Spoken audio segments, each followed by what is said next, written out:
కూడదు. పాము సంతానకారకత్వం దగ్గర నుంచి పాము అనేక విషయాల్ని మనకి ప్రబోధం చేస్తుంది. అందుకే మీరు జాగ్రత్తగా గమనించండి. అసలు దేవతలు ఎవరికీ కూడా పాముతో సంబంధం లేకుండా ఉండరు. శ్రీ మహావిష్ణువు ఆదిశేషుడి మీద పడుకుంటాడు. పరమశివుడు నాగాభరణుడై మెడలో పాములు వేసుకుంటాడు, చేతులకి కూడా పాములు కంకణాలుగా పెట్టుకుంటాడు. అసలు విఘ్నేశ్వరుడు నాగ యజ్ఞోపవీతం వేసుకుంటాడు, పామునే యజ్ఞోపవీతంగా వేసుకుంటాడు.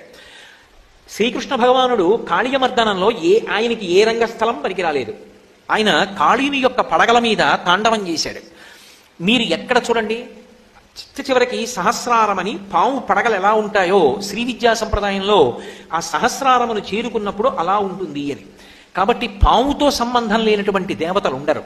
అందరికీ పాముతో సంబంధం ఉంటుంది. పాముతో సంబంధం ఉండడానికి కారణం ఏమిటంటే అది సంసారగ్రస్తమైనటువంటి జీవుణ్ణి సంసారము నుండి విడుదల చేస్తుంది.